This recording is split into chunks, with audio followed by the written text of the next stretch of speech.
And is that when your life changed after? Well, I kind of make jokes about this because you would think that, okay, she's now had two near deaths. She's going to have this figured out. It took me a little while. Okay. Yeah. So even though that second near death happened, it definitely was a redirect for me. And I was like, okay, I need to really get clear on what it is that I'm doing here and my purpose, my divine purpose here.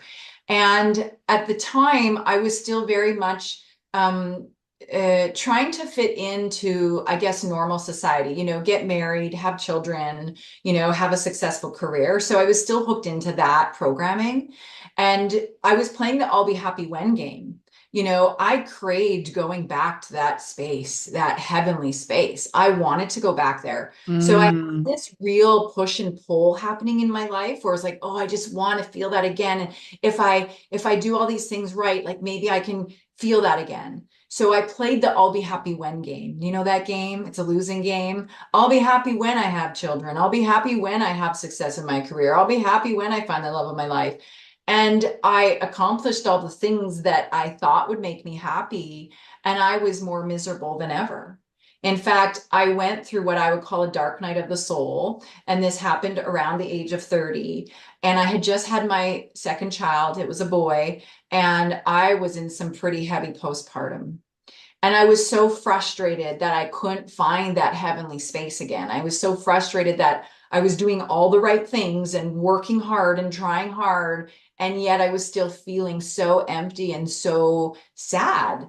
And then I felt guilty and shameful because I'm like, I have everything I could possibly want. Why am I not happy? Right.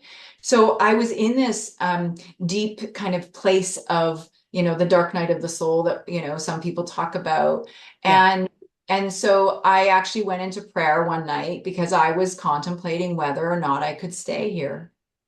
And I said, okay, God, I said, either you show me the way or I'm choosing the way out. And it was a very uncomfortable space for me to be in. Obviously, I feel really emotional when I speak about it still, because I Hmm. think, mind, how could I have possibly thought to leave my children? But I was in such despair. I was in such deep sorrow that I really didn't see another way out.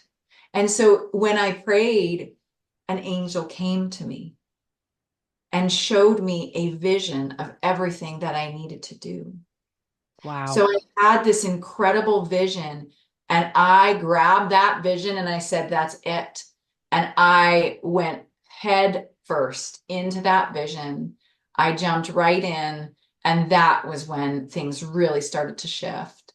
I started to walk the journey with my soul, and I have not looked back ever since that day.